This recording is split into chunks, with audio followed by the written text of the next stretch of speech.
এই মুহূর্তে দক্ষিণ কলকাতার একটা বহুতলে প্রচারে এসেছেন দেবশ্রী চৌধুরী। দক্ষিণ কলকাতার বহুতলগুলোতে যথেষ্ট সংখ্যক ভোটার থাকেন, কিন্তু ভোটের দিন তারা সময় মতো বুথে পৌঁছন না এবং এই বহুতলের ভোটাররা নামেন না বলে এই ভোট দক্ষিণ কলকাতার ভোটকে নিয়ন্ত্রণ করার অধিকার পেয়ে যান একটা নির্দিষ্ট জনগোষ্ঠীর লোকজন, এমনটা কিন্তু কথিত আছে বহুদিন ধরে। সেই জন্য এবার বহুতল থেকে ভোটারদের ভোটের বুথ পর্যন্ত নিয়ে যাওয়াটাকে একটা চ্যালেঞ্জ হিসেবে নিয়েছেন দেবশ্রী চৌধুরী। এই মুহূর্তে ভবানীপুর বিধানসভা কেন্দ্র এলাকা, যেটা মমতা বন্দ্যোপাধ্যায়ের নিজের বিধানসভা কেন্দ্র, সেই ভবানীপুর বিধানসভা কেন্দ্র এলাকার একটি বহুতলে তিনি প্রচারে এসেছেন। আমরা বাইরে থেকে সেই ছবিটা দেখাবো যে এই বহুতলের একেবারে টপ ফ্লোরে যে কমিউনিটি হলের মতো বা ছোট্ট মিটিং হলের মতো রয়েছে, সেখানে বসে দেবশ্রী চৌধুরী প্রচার করছেন এবং এই বহুতলের বাসিন্দারা সেখানে রয়েছেন, দেবশ্রী চৌধুরীর সঙ্গে তারা বসেছেন, কথা বলছেন। এখান থেকে একবার ছবিটাও দেখাবো। রজনীকে বলবো দেখাতে যে এই বহুতলের ওপর থেকে, ভবানীপুরের এই বহুতলের ওপর থেকে দক্ষিণ কলকাতা লোকসভা কেন্দ্রের বিস্তীর্ণ এলাকাটা দেখতে পাওয়া যায়। এখানে দাঁড়ালে মনে হয় যে দক্ষিণ কলকাতা লোকসভা কেন্দ্রের একটা বিরাট এলাকাকে এখান থেকেই বোধহয় নিয়ন্ত্রণ করা সম্ভব। আসলে ভোটের অঙ্কের হিসেবেও কিন্তু সেটা অনেকটা ঠিক, তার কারণ এই বহুতলগুলির ভোটাররা যদি শেষ পর্যন্ত ভোট দিতে নামেন, তারা যে এই রাজ্যের শাসক দলকে ভোট দেবেন না সেটা শাসক দলের কাছেও বহুদিন ধরেই স্পষ্ট এবং সেই কারণে বহুতলগুলোর সামনে বোমাবাজি, বহুতলগুলোর সামনে জমায়েত এবং একটা আতঙ্কের পরিবেশ সৃষ্টি করার চেষ্টা বারবার প্রত্যেকটা ভোটের সময় হয়, যাতে বহুতল থেকে ভোটাররা নেমে ভোট দিতে না যায়।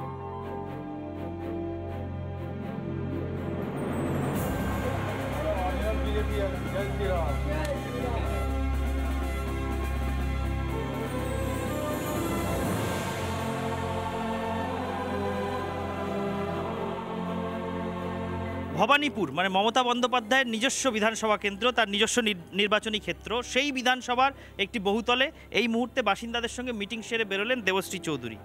দেবশ্রীদি, আমরা শুনতে পাচ্ছি যে বহুতলগুলোর বাসিন্দারা যাতে নেমে ভোটের বুথ পর্যন্ত যান, বৃষ্টি নেমে গেল এইদিকে গিয়ে কথা বলি, তা সেই জন্য আপনি বহুতলে ঘুরছেন। তো এই বহুতলের উপর থেকে একবার এদিকটা তাকান, আপনার গোটা দক্ষিণ কলকাতা লোকসভা কেন্দ্রটা প্রায় দেখা যায়, যতটা দেখা যাচ্ছে সবটাই আপনার নিজের সেই কেন্দ্র যেখান থেকে লড়ছেন। এখান থেকে দাঁড়িয়ে কি মনে হচ্ছে, এদিকে দেখে এই এলাকার নিয়ন্ত্রণ নিজের হাতে নিতে পারবেন? এত ছোট বিষয় না ভাবি না, চেষ্টা করব মোদিজিকে উপহার দেওয়ার। বেশিরভাগ ক্ষেত্রে বহুতলের মানুষজনের ভোটে অনীহা আছে, আমরা জানি, বা পরিস্থিতির কারণে তারা নামেন না, তাদেরকে আগ্রহ করছি। বারবার করে নির্বাচন কমিশনও বলছে দেশে সুস্থ গণতন্ত্র আনতে গেলে ভোট প্রয়োগটা খুব জরুরি আছে, আর সবাইকে আগ্রহ করছে ভোট যাকেই দিন না কেন শুধুমাত্র ভোটটা দিতে নামুন, এটাই আমাদের আগ্রহ।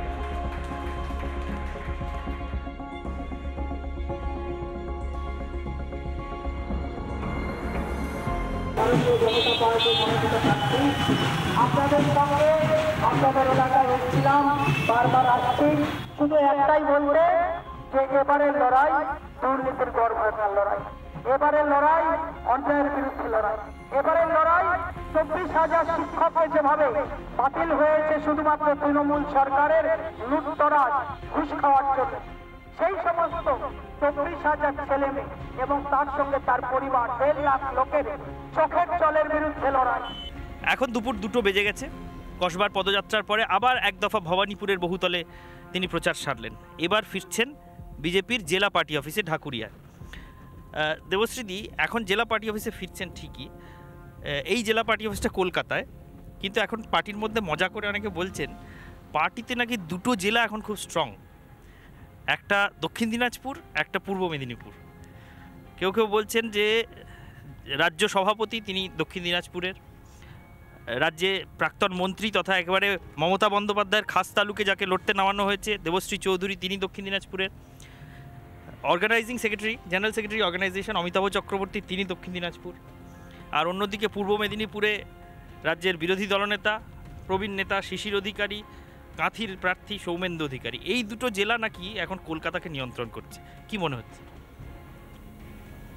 তোমাচ এই জেলার মাটিতে স্বাধীনতার মানসিকতা আছে। এই জেলাগুলো থেকে যে মানুষগুলো ছিল বা মাটির যে রক্ত, সেই রক্ত পরাধীনতা সহ্য করতে পারে না। সেই জন্যে যে কোনো মূল্যে যে কোনো কঠিন পরিস্থিতিতে এই জেলার প্রতিনিধিত্ব হবে, এটাই স্বাভাবিক। কিন্তু বরাবর পশ্চিমবঙ্গের রাজনীতিতে আমরা দেখে এসেছি কলকাতাই রাজনীতির ভরকেন্দ্র। জেলা থেকে বামেরাও বেশি আসন পেয়ে আসতো, কিন্তু মূলত কলকাতার নেতারা বা কলকাতার আশপাশের নেতারাই নিয়ন্ত্রণ করতেন। মুখ্যমন্ত্রী হয়েছেন জ্যোতি বসু, কলকাতা লাগোয়া সাতগাছিয়া থেকে জিততেন। বুদ্ধদেব ভট্টাচার্য তিনি তো একেবারে শহরের মধ্যে থেকেই জিততেন। আর তৃণমূলের আমলে মুখ্যমন্ত্রী মমতা বন্দ্যোপাধ্যায় এবং তার প্রায় পুরো কাউন্সিলটা গোটাটাই কলকাতা কেন্দ্রিক। বিজেপি কি সেটা বিকেন্দ্রীকরণ করছে? জেলায় জেলায় নিয়ে গেল, একটা সুদূর উত্তরবঙ্গে দক্ষিণ দিনাজপুর আর একটা একদম সুদূর দক্ষিণে পূর্ব মেদিনীপুর। না, এটা যদি বলেন তাহলে আমি খাস আমলেরটা বলতে পারি। মমতা বন্দ্যোপাধ্যায় বলেন উনি বীরভূমের লোক, ববি হাকিম উনি গয়া জেলার লোক, জানেন কি? না। গয়া জেলার লোক, ওনার তামাক ব্যবসায়ী টাবসায়ী ফ্যামিলি আছে, বহিরাগত। বহিরাগত, সেই জন্য বহিরাগত তকমাটা দিয়ে মেয়র আগে হয়েছেন উনি। তো এইরকম ইতিহাস আছে। আমিও দক্ষিণ দিনাজপুরে আমার অরিজিন, কিন্তু বেশিরভাগ কর্মসূত্রে আমার কাজকর্ম বেশিরভাগ কলকাতা ওরিয়েন্টেড। আর ভারতবর্ষ যে এখন যে ট্রেন্ড চলছে, কোনো সেন্ট্রালাইজড কোনো ব্যাপার থাকছে না। ওই যে বিকেন্দ্রীকরণ শব্দটা বললেন, সেই বিকেন্দ্রীকরণ অবশ্যই চলবে। পাওয়ারটাকেও বিকেন্দ্রিত করা চাই। জেলার লোকেরা কেউ পিছিয়ে থাকার নয়, জেলার মানেই সেই জেলার ক্ষমতা নেই, দক্ষতা নেই, এরকম ভাবার কোনো ভাবনা নেই।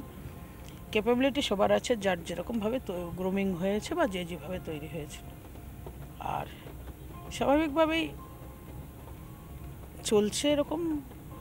কলকাতারও বহু লোক আমাদের মধ্যে আছে। হ্যাঁ, এটা এই সময় খুব বড় ইস্যু, খুব বড় ইস্যু একেবারেই। বলছে গোটা পশ্চিমবঙ্গের বিজেপিটাকে নাকি কলকাতা নয় জেলা নিয়ন্ত্রণ করছে, এবং জেলা দিয়ে শহর ঘেরার একটা পরিকল্পনা বিজেপি নিয়েছে। এটা কি বলা যায়?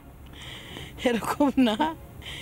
আমরা ভারতবর্ষের যে কোনো প্রান্তের মানুষ, যে কোনো জায়গায় যে কোনো অবস্থায় আমরা তাকে দায়িত্ব দিই। না, কিন্তু একসময় সিপিএম বলতো এটা গ্রাম দিয়ে শহর ঘিরতে হবে। ওগুলো ডায়লগবাজি আমরা মুখে দিই না, আমরা ডায়লগবাজিতে বিশ্বাস করি।